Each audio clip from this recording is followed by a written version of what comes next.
Buhol-buhol na naman tong mga to.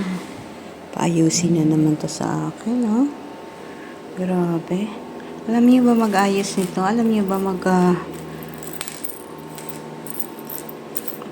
maghiwalay ng mga ganito?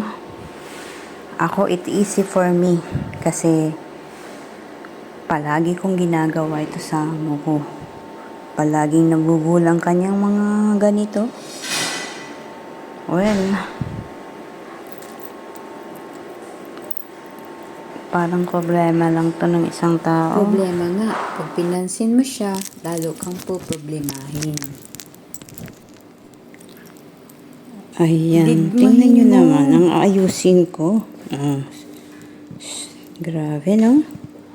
Super duper. Kaya ko kayang ayusin to?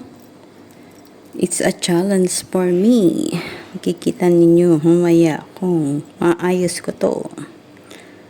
Ayan, this is a challenge. Jaran! May challenge na naman tayong gagawin, Maria.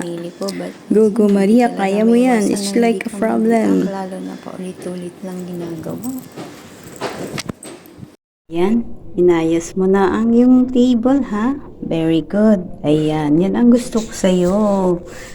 Yan ang maganda, diba? Organize ka ngayon. So, natuto ka ng maging malinis sa yung kwarto. Ayan, buti na lang at nagkaisip ka ng ganyan. Very good, very good. I'll give you 9. Okay? Ayan, ito na, di ba? Galing to, ha? Isa-isa ko siya, oh. Mga burluloy lang nila to. So, hindi naman totoo ang iba nito. Mga silver, ayan. So, kahapon, bol-bol yan. Kaya ngayon, okay na siya. Naayos ko na naman.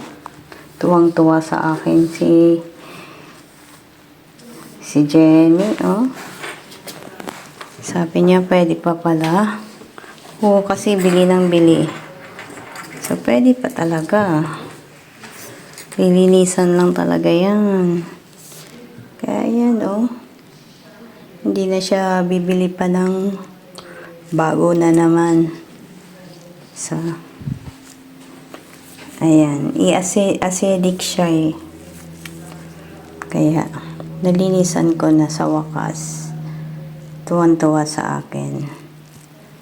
Yan lang, guys. Hope, nagustuhan yung aking video. Thank you very much.